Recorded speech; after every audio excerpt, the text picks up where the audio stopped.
오늘부터 누가복음 말씀으로 함께 은혜를 나누어가고자 합니다. 여러분, 신약 성경에는 예수님의 생애를 기록한 4개의 복음서가 있습니다. 4복음서가 있습니다. 이 4권의 책이 있는데, 이 책들은 저자의 이름을 앞에 붙여서 복음이라고 해서 마태복음, 마가복음, 누가복음, 요한복음, 이 4권의 복음서에 예수님의 생애에 대한 기록이 되어 있습니다. 예수님의 생애를 이렇게 사중적으로, 입체적으로 우리에게 보여주고 있습니다. 이것은 예수님에 대한 여러 시선을 골고루 우리에게 보여주므로 우리가 주님을 더 잘 이해할 수 있도록 도와주고 있습니다. 오늘부터 이제 누가복음을 보는데, 여러분, 그럼 누가복음은 앞에 저자 이름을 붙였다면 누가복음은 누가 기록한 겁니까? 누가가 기록한 복음서이죠. 누가에 대해서는 우리가 지난주 골로새에서 좀 보았죠. 누가는 의사였다 라고 보았습니다. 사도 바울과 함께 끝까지 동역하면서 끝까지 바울 곁에서 바울을 도우면서 의료 선교를 했던 의사가 누가입니다. 그렇기 때문에 누가복음은 다른 복음서와 조금 다르게 정말 그 의사의 통찰력으로 사건 하나하나를 너무나도 생생하고 아주 자세하게 상세하게 사건들을 기록하고 있습니다. 그러다 보니까 내용이 좀 길어지겠죠.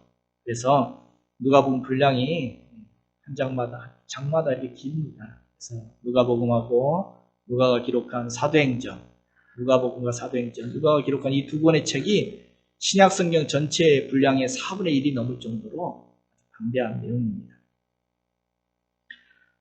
마태복음은 유대인들을 위해 쓴 것입니다. 유대인들에게. 그래서 유대인의 왕으로 오신 예수님을 이야기하면서 구약 율법 말씀도, 구약 성경의 말씀도 많이 인용하면서 예수님이 메시아로 유대인의 왕으로 오셨다는 걸 강조했습니다.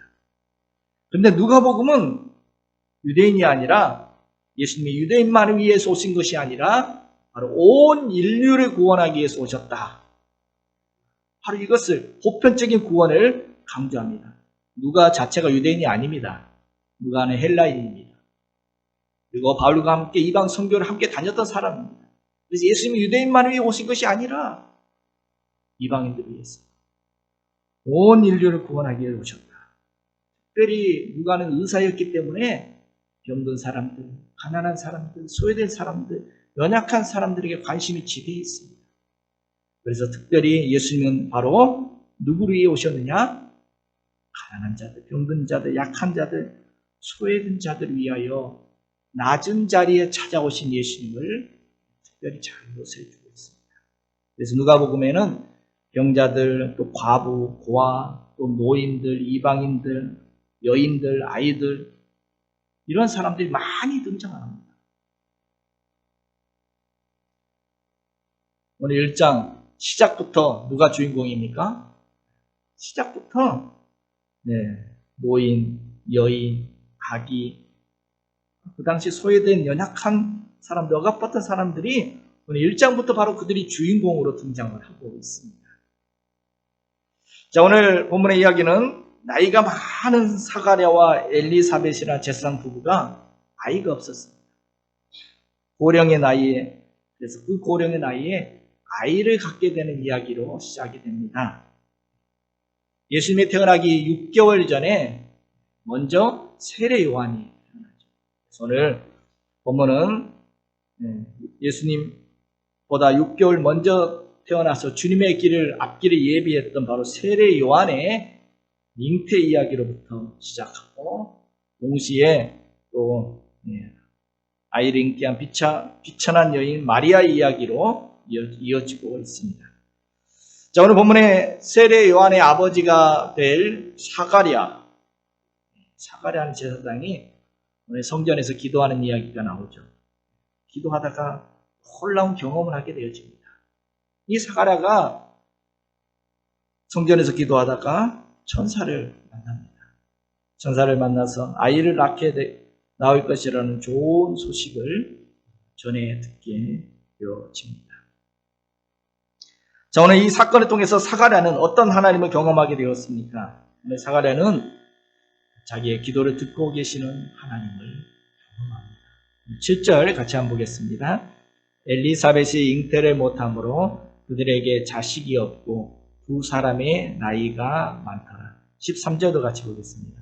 천사가 그에게 이르되 사가랴여 무서워하지 말라. 너의 간구함이 들린지라. 네 아내 엘리사벳이 네게 아들을 낳아 주리니 그 이름을 요한이라 하라.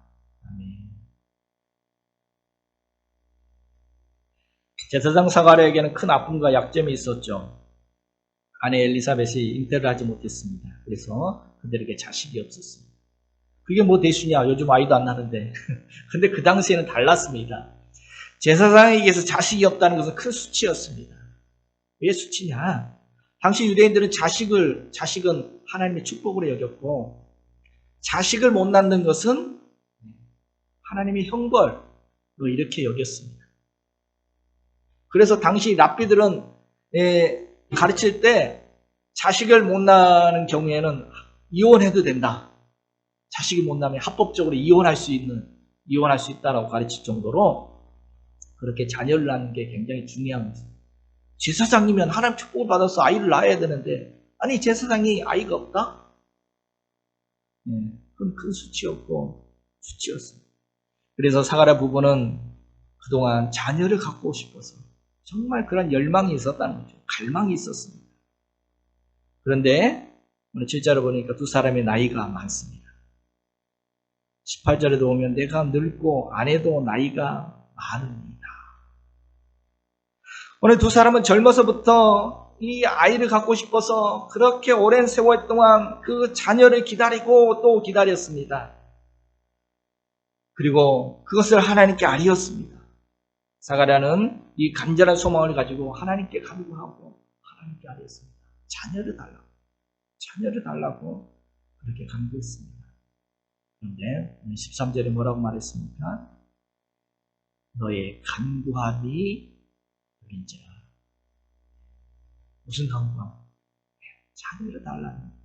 자녀를 달라는 그 간절한 간구함이 들렸다. 누구에게 들렸다? 하나님께 들렸다는 것입니다.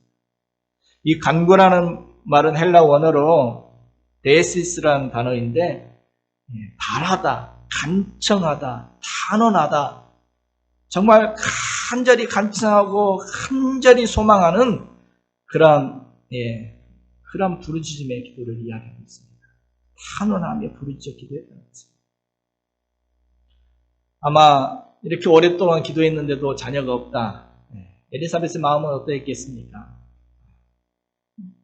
이제는 좀 낙심이 됐을 것 같습니다. 아니 오랜 세월이 그렇게 기도했는데 하나님 정말 내 기도를 들지 않으시는가? 내 기도에 길을 막으시고 계신가? 이러한 회의가 들기도 하였을 것입니다.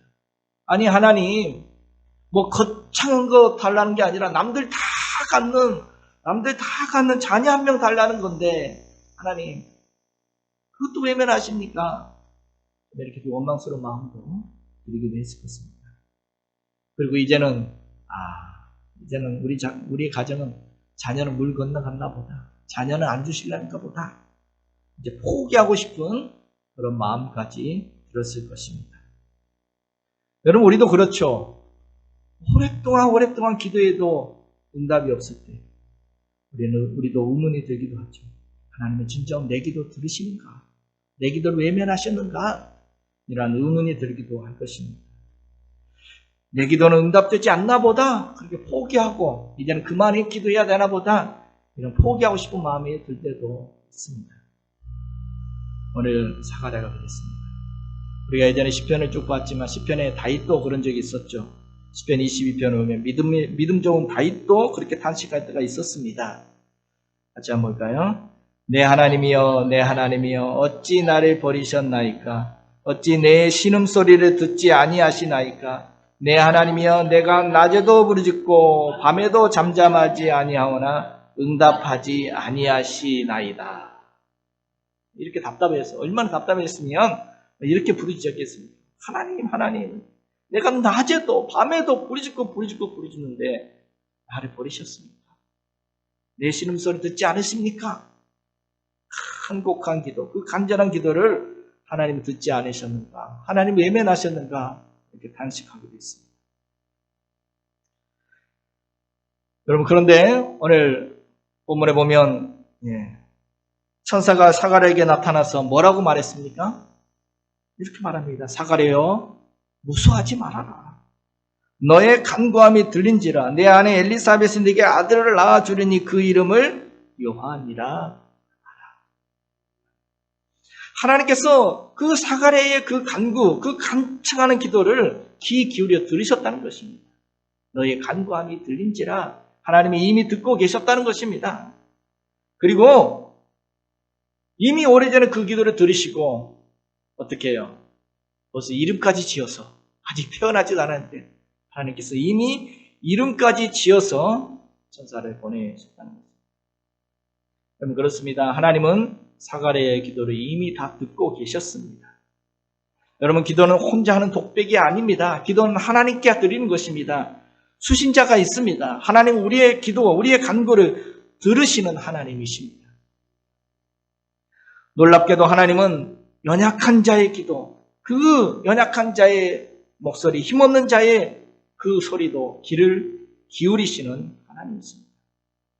보잘것없는 사람의 목소리도 절대 외면하지 않습니다. 힘없는 사람의 작은 신음소리도 귀를 기울이십니다. 남몰래 가슴 아파 눈물 짓는 소리도 듣고 계시고, 아무도 모르는 골방에서 홀로 드리는 기도 소리도 하나님은 다 듣고 계신 줄로 믿습니다. 한밤중에 엄마가 잠자면서도 아이의 소리에 귀를 기울이듯이, 그래서 아이가 칭얼대는 작은 소리에 일어나 기저귀도 갈아주고 우유도 타주고 다시 재워주고 하듯이 오늘 하나님께서도 연약한 우리의 소리에 귀를 기울이십니다. 온 관심을 기울이시고 귀를 쫑긋 세우시고 귀를 기울이고 듣고 계신 줄로 믿습니다. 왜요? 엄마에게 아이가 그렇게 소중하고 사랑스럽게 그랬듯이 오늘 하나님께 우리가 그만큼 소중하고 그만큼 사랑스러운 존재라는 것입니다. 제가 예전에 핸드폰을 욕조에 한번 빠뜨린 적이 있었습니다.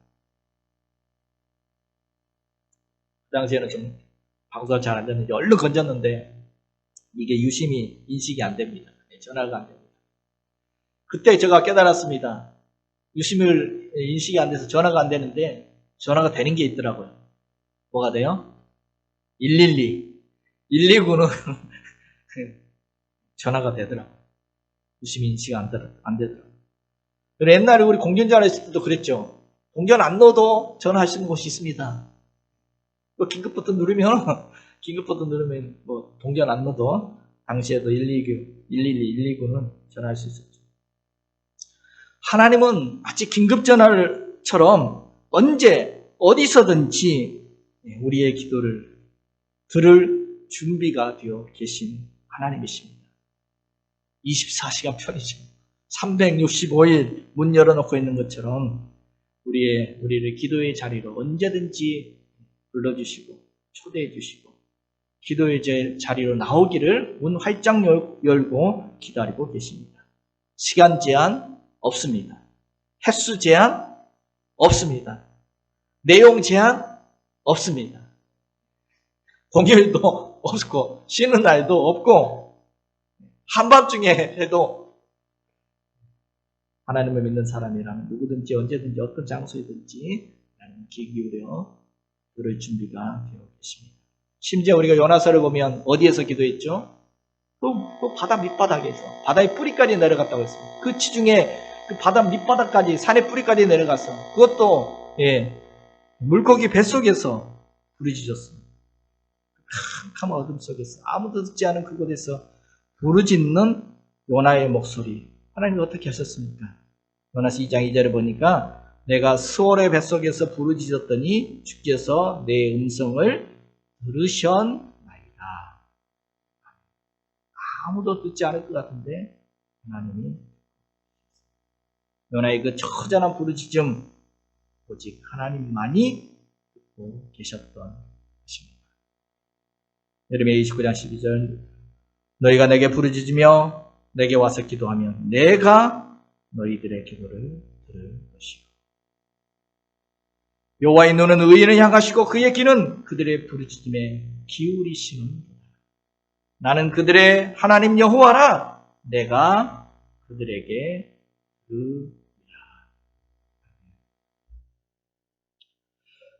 일본의 세계 최고의 전자과학자였던 후쿠시케 타카시라는 분이 있었습니다. 유명한 일본의 좀 유명한 과학자였습니다. 당시 초박형 LCD를 세계 최초로 개발한 인물이기도 했습니다. 정말 그야말로 돈으로 계산할 수 없는 인재 중의 인재였습니다. 세계적인 가치가 있는 그런 인재였고 정말 나라가 아끼는 그런 인재였습니다. 육이 죽어 영이 사는 사람이라는 책에 그의 간증이 실려 있습니다. 이 과학자가 겨울에 스키장에 갔다가 해본 스키장 정상에서 산 정상에서 쓰러졌습니다. 뇌경색이 와서 쓰러졌습니다. 정상에서 쓰러졌으니 어떻게 되겠습니까? 병원까지 옮기는데 상당한 시간이 걸렸겠죠. 무려 2시간 반이나 걸렸습니다. 뇌경색으로 쓰러진 사람은 이게 시간 타임인데 2시간 반 만에 병원에 도착했습니다. 발칵 뒤집혀서 일본 정부와 일본 의료계가 총동원해서 이분을 좀 치료하고 살려보려고 애를 썼습니다. 이미 병원에 도착했을 때 벌써 뇌 기능이 50%가 상실되어 버렸습니다.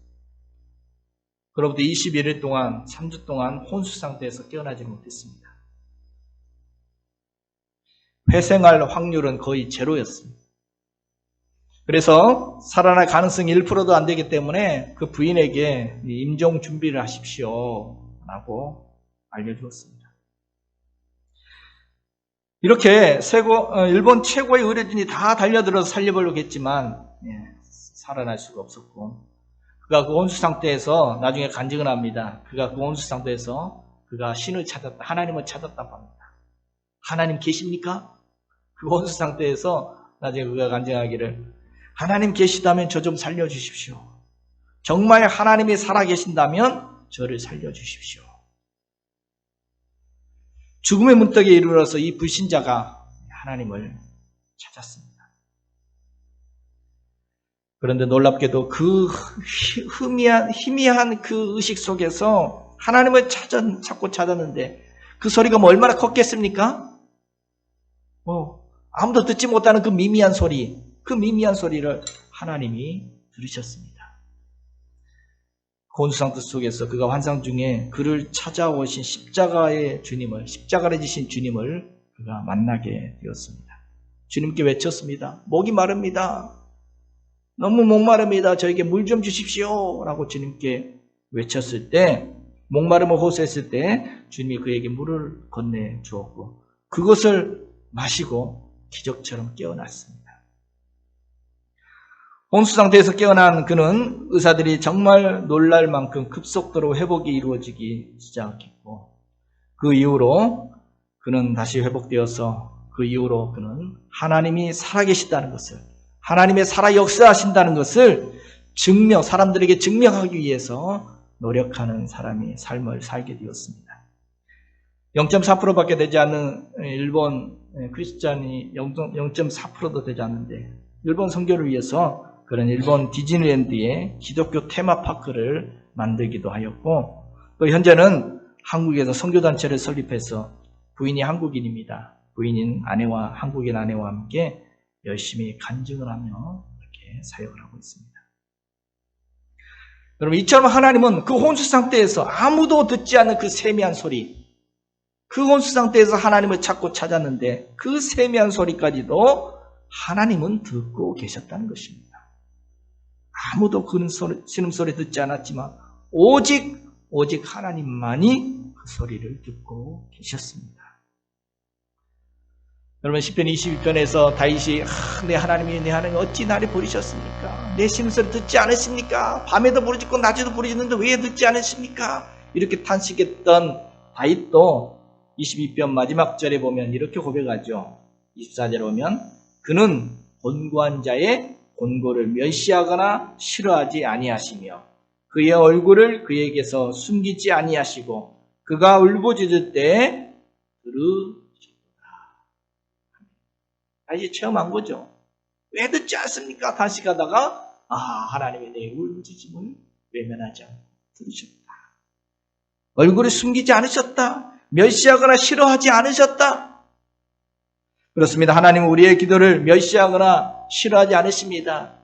귀를 기울이시고 듣고 계신 줄로 믿습니다. 이처럼 하나님 우리의 작은 신음소리까지 다 듣고 계십니다. 깊은 밤 홀로 오는 우리의 눈물의 소리까지 듣고 계십니다. 그런 찬양이 있죠. 깊은 밤 홀로 우는 그대여 내 눈물을 내가 노라 그대 눈물은 가슴을 적시고 발을 적시고 땅에 내린다. 그대 아픔을 내가 같이 하노라. 그대 슬픔에 내가 기쁨 주리라. 그대 눈물을 내가 다 마시노라. 기쁨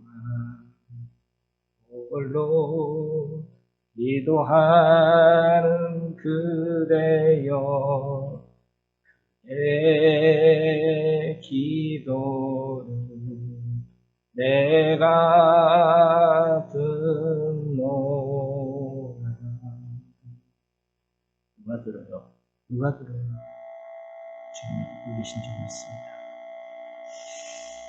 목감겨 가서 찬양해 좀 잘 불렀을 건데. 여러분, 하나님은 사가랴의 기도를 들으셨습니다. 그런데 오늘 본문을 보면 하나님 그냥 듣고만 계신 것은 아니었습니다. 어떻게 하셨습니까?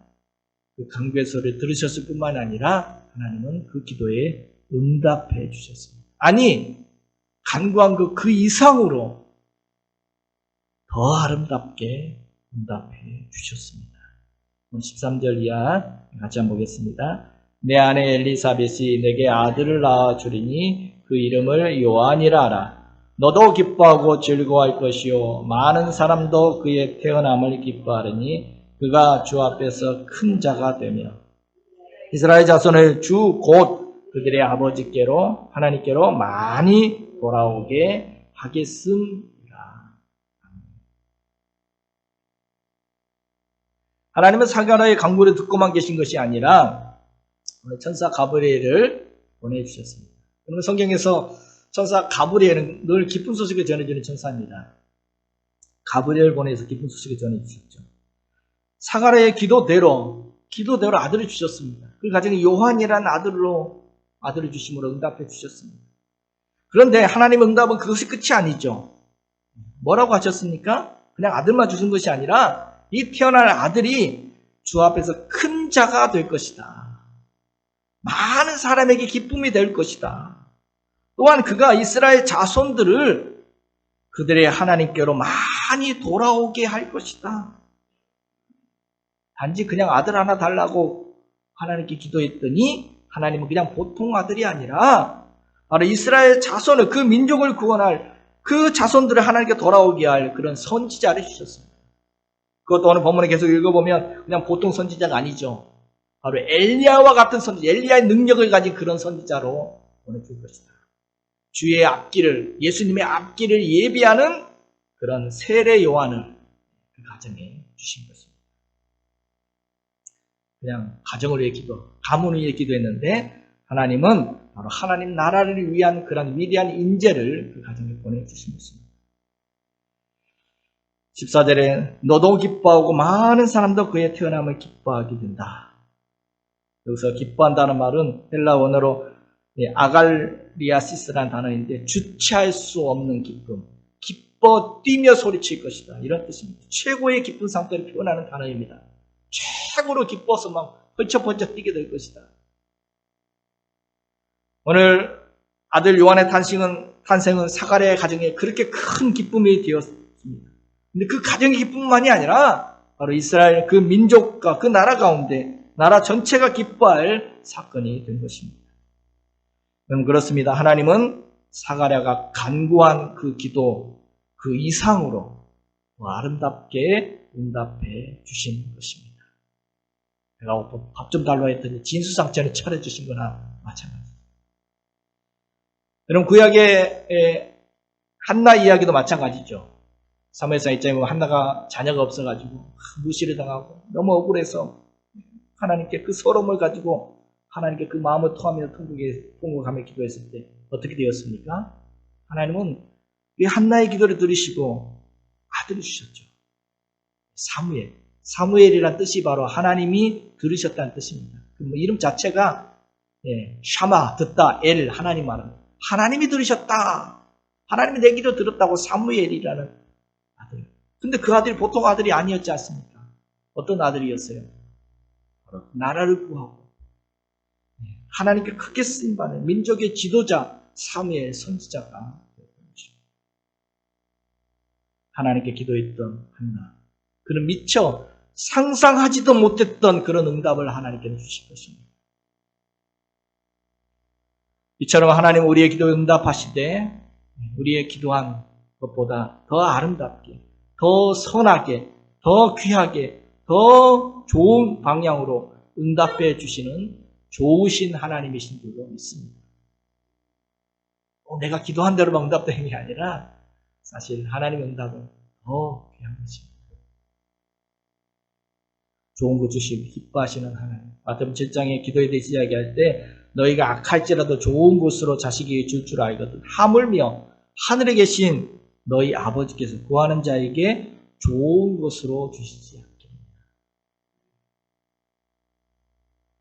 악한 부모도 자식에게 좋은 거 주는데 그게 부모 마음이거나 하물며 하늘의 하나님께서 좋은 거 주시고 싶지 않겠느냐라고 도리어 반문합니다. 하나님 아버지는 자녀된 우리에게 좋은 것을 주고 싶어 하시는 하나님이신 줄로 믿습니다. 그래서 우리가 기도한 것보다도 더 아름다운 방법으로 더 좋은 것으로 응답해 줍니다. 우리는 내 기도한 그대로 응답 안 되면 짜증내게 하지만 나중에 보면 합력하여 선이구나. 하나님이 더 좋은 길로 인도해 주셨구나. 나중에 깨닫게 되죠. 우리가 교회 이전할 때도 그랬었죠. 연도에 상가 주십시오 했더니 하나님은 이 역세권 메인 상가 주시고 더 좋은 거 주죠. 또 여기서도 화장실 앞에 저 316호 주십시오. 화장실 앞에 조용한 저거 주십시오. 하나님은 더 좋은 317호로 주셨죠. 하나님은 우리의 기도보다 더 아름답게 응답해 주시는 줄을 믿습니다. 우리의 기도보다 더 선하게 응답해 주시는 하나님이신 줄을 믿습니다. 더 좋게, 더 좋은 것으로 우리에게 주고 싶어 하시는 아버지 하나님이신 줄로 믿습니다. 그러므로 우리가 이 연말에 우리가 기도할 때 어떻게 기도하면 되겠습니까? 어떻게 기도해요? 이제 하루 다 끝나가는데 이제는 포기해야 되겠다? 기도한 것도 응답되지 않는데 포기해야 되겠다? 믿음으로 계속 기도해야 할 줄 믿습니다. 여러분 철로역정에 보면 주인공이 크리스천 주인공 나오는데 주님께서 이 크리스천에게 열쇠를 하나 줬습니다. 이 철로역정 소설에 보면 주님이 크리스천에게 열쇠를 하나 주시면서 너 어려운 일 생기면 힘든 일 있을 때 이 열쇠를 사용해라. 이 열쇠를 가지고 해결받아라 하고 열쇠를 하나 이 크리스천에게 선물로 줬습니다. 그래서 이 크리스천이 천성을 향해 가다가 이 아벨론이라는 마귀 대장을 만나서 감옥에 갇히게 되었습니다. 이 감옥에 갇혀서 이 하루 지나고 이틀 지나고 사흘 지나고 나흘이 지나고 거기 갇혀있으니까 너무너무 답답했습니다. 그런데 그때 문득 생각이 났습니다. 뭐가 생각나요? 열쇠가 있었지. 주님이 내게 주신 열쇠가 있었지. 이거 힘들 때 어려울 때 사용하라고 하셨지. 그러고 보니까 그 감옥에 큰 자물통이 하나 있어서 거기에 그 열쇠를 딱 맞는 겁니다. 그래서 착하다 열렸어요. 이럴 줄 알았으면 진작 열고 나갈 것을 그것도 그냥 그렇게 사흘 동안 고생만 한 거죠. 여러분 이 이야기가 뭘 말해줍니까? 그것은 그 크리스찬을 준 게 아니라 오늘 우리 모든 크리스찬들에게 주신 열쇠, 기도의 은혜, 기도의 축복에 대해서 말해주는 내용입니다. 우리가 이 능력, 우리 손에 들려있는데 우리는 이것을 경험하지 못하고 사용하지 못하고 이렇게 갇혀있어요. 답답하게 살아갈 때가 참 많습니다. 오늘 우리가 교회에서도 우리 일터에서도 우리의 가정에서도 실제로 기도의 그 능력을 경험해야 하는데 이 경험하지 못하면 참 안타까운 신앙생활을 할 수밖에 없습니다. 여러분 10년 예수님 믿어도 20년 교회에 다녀도 기도에 대한 실제 체험이 없으면 참 성경을 읽어도 너무 공허한 이야기로 들리고 현실감 없는 이야기로 그렇게 느껴질 수밖에 없습니다. 내가 체험해보지 못했기 때문에. 기도의 체험이 없으면 하나님은 저 멀리 계신 하나님, 다른 사람, 나의 하나님으로 느껴지지가 않아요. 하나님 말씀도 정말 나를 살리는 정말 내게 생명의 양식이 되는 그런 말씀으로 잘 여겨지지가 않는다는 것입니다. 그런데 기도를 경험하며 기도 응답을 체험하며 비로소 신앙의 눈이 뜨여요. 물어보세요. 다들 물어보세요. 신앙의 눈이 뜬 분들에게 물어보세요. 다 기도의 체험이 있습니다. 아, 정말 하나님 살아계시구나. 아, 정말 이 말씀대로 살아가면 되겠구나. 이렇게 믿어진다는 거예요.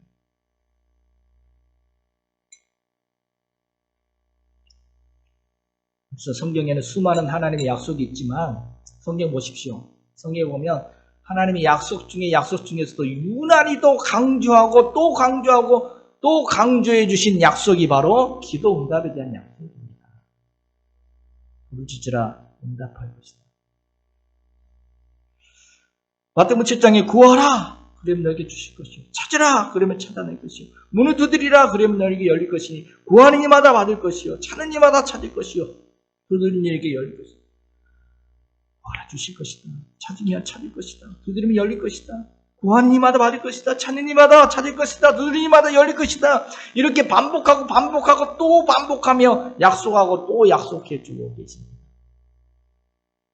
어지간하면 이렇게 강조하면까지 약속하지 않겠죠. 이렇게 말씀하시는 것은 정말 주님의 마음이 하나님의 마음이 거기 담긴 것입니다. 너무나 안타까우셔서 우리에게 말씀하세요. 우리의 신앙생활 함에 있어서 가장 중요한 것 중에 하나가 바로 이 기도라는 것을 신앙생활이 정말 하나님이 나의 하나님이 되고 말씀이 내게 주신 말씀이 되어지고 예수 그리스도가 나의 주님이 되어지는 그것이 바로 이 기도에 대한 체험이 필요하다는 것입니다. 성경을 읽어보면 정말 약속이 많은데 정말 놀랍도록 기도에 대한 약속을 주시고 계시는데 그런데 참 오늘 실제 우리의 기도의 생활은 정말 너무너무 비참할 정도로 우리가 참 기도가 약합니다. 그런 놀라운 약속을 주셨는데 참 답답한 일이죠. 우리는 왜 이렇게 기도가 안 됩니까? 안 되죠. 왜 이렇게 기도하는 게 힘듭니까? 기도하는 게 즐겁습니까? 아니면 기도하는 게 힘듭니까? 대답을 잘 못해요. 우리는 알게 모르게 기도에 대한 좌절감들이 쌓여 있기 때문입니다. 기도 한다고 다 되나? 기도해도 안 되던데?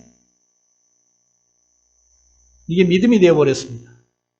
우리 속에 굉장히 강하게 형성된 또 하나의 믿음, 기도해도 안 되는데 이게 믿음이 되어버려요. 그런 가운데 기도하려고 하니까 기도하는 게 힘이 있죠. 힘이 안 나죠. 기도가 또 하나의 노동, 힘들게 일하다가 또 기도까지 해야 돼? 이 또 하나의 수고, 또 하나의 힘든 노동으로 여겨질 때가 여러분 아닙니다. 기도는 하나님 우리에게 주신 축복입니다. 하나님과 깊이 영적으로 교제하시는 축복이고 성경에 기록된 그 많은 하나님의 말씀들이 내 것이 되게 하는 통로가 바로 이 기도이죠. 기도는 수많은 약속이 있습니다.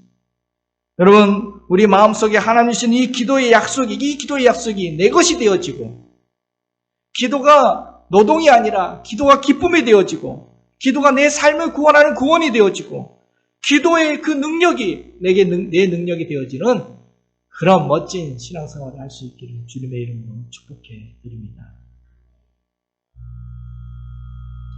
오늘 사가랴도 그랬죠. 사가랴도 기도하면서도 참 회의가 왔습니다. 믿어지지가 않았습니다. 18절 보면 사가랴도 하나님의 응답을 듣고도 믿어지지 않았죠. 사가랴가 천사에게 이르되 내가 그것을 어떻게 알리요? 내가 늙고 아내도 나이가 많으니이다. 20절에 보면 보라 이 일이 되는 날까지 네가 말 못하는 자가 되어 능히 말을 못하리니 이는 네가 내 말을 믿지 아니함이거니와 때가 이르면 내 말이 이루어지리라. 못 믿었습니다.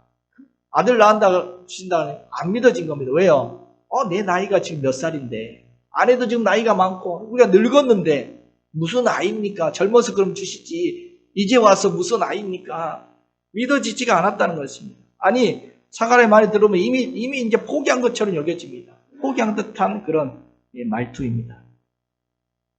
그래서 천사가 하나님이 반드시 응답해 준다는 그 증거를 사가랴에게 주는데 벙어리가 되게 만들었습니다. 아예 태어날 때까지 말을 못하게 만들어 버렸어요. 아예 무슨 말이에요? 아예 안 된다는 말은 못하게 아예 안 된다는 말은 못하고 그냥 눈으로 하나님이 역사하신 거 지켜보게. 홍해바다 앞에서 모세가 그랬죠. 자꾸 불평하고 막 그러니까 잠잠히 오늘날 하나님이 행하신 일을 하나님의 구원을 지켜보라. 그렇게 하신 거죠. 안 된다는 말을 못하게 하시고 묵묵히 하나님의 역사를 지켜보게 만드셨습니다. 여러분 그렇습니다. 우리가 할 일은 하나님이 응답하실 것을 기대하며 약속을 붙잡고 구하는 것입니다. 이제는 이미 늦었다 포기할 것이 아니라 하나님이 하실 줄 믿고 계속 기도하는 것입니다. 우리의 현실이 우리의 상황이 오늘 사가랴의 상황처럼 사가랴의 현실처럼 이제 내 나이 몇 살인데 도저히 이건 불가능해. 과학적으로도 안 돼.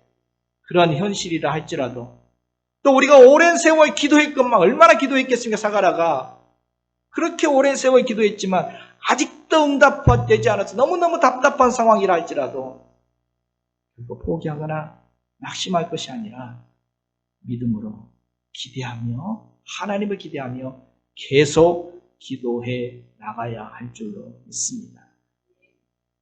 믿음 없는 말은 어떻게 해요? 늘 말씀드리잖아요. 지퍼를 잡으시라고. 우리 사가다가 말 못하게 된 것처럼 우리 자꾸 우리 안에 믿음 없는 말이 나올 때 지퍼를 채우고 하나님이 하실 것이다. 이 고백으로 구해야 할 줄 믿습니다. 믿음은 바라는 것들의 실상입니다. 사람으로는 할 수 없으나 하나님으로는 다 하실 수 있는 줄 믿습니다. 할 수 있다. 왜냐하면 하나님 우리와 함께 하십니다. 하나님이 하실 것입니다. 이것이 믿음입니다. 믿음은 바라는 것입니다. 이루어질 것을 바라는 것이 믿음입니다. 그럴 때 사람으로 할 수 없을 때 하나님은 그 바라는 것이 실상이 되게 하시는 하나님이신 줄로 믿습니다.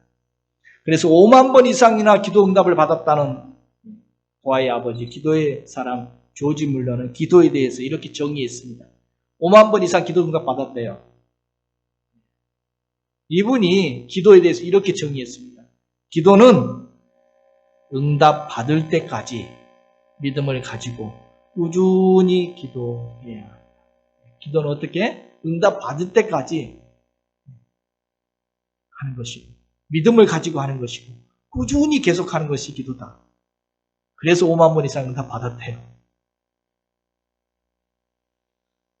때가 되면 하나님의 때가 되면 응답하실 줄로 믿습니다. 그래서 낙심하지 말지니 피곤하지 않으면 포기하지 않으면 때가 이르매 거두리라. 우리의 기도도 마찬가지입니다. 낙심하지 않으면 포기하지 아니하면 때가 이르면 거두게 기도 응답의 열매를 거두게 될 줄 믿습니다. 여러분 혹시 연초에 가졌던 기도의 제목, 연초에 우리가 뭐 소망도 꿈도 가지고 소망도 가지고 뭐 계획도 가지고 기도 제목도 막 근데 이거 도저히 이루어진 기미가 보이지 않나요? 여러분 우리의 기도, 우리의 소망 포기하기에겐 너무 아깝지 않습니까? 오늘 비록 사가랴처럼 우리의 힘과 우리의 능력으로는 그 꿈과 소망을 이루기에 너무나 역부족이라 할지라도 우리에게는 기도할 수 있는 능력이 있습니다. 우리는 기도할 수 있습니다. 우리에게 기도할 수 있는 특권이 있습니다. 기도의 열쇠가 우리 손에 들려 있습니다. 한번 보세요. 호주머니 한번 뒤져보세요. 기도의 열쇠, 주님이 주신 기도의 열쇠가 우리에게 있습니다. 아버지 하나님께 우리는 구할 수 있습니다. 우리가 구할 때 아버지 하나님께서 우리의 기도에 귀를 기울이시고 들으실 줄로 믿습니다. 우리가 구할 때 전능하신 하나님께서 우리의 간구에 더 아름답게, 더 선한 방법으로 하나님의 때에 응답해 주실 줄로 믿습니다. 그러면 우리는 포기하지 말고 믿음으로 주님을 바라보며 계속 기도해야 할 줄 믿습니다. 이번 전도축제도 그 영혼 다시 품고 다시 기도할 때 하나님께서 그의 나라와 그 의를 위해 기도할 때 하나님께서 이 모든 것을 더하시는 은혜를 우리에게 베풀어 주실 줄로 믿습니다.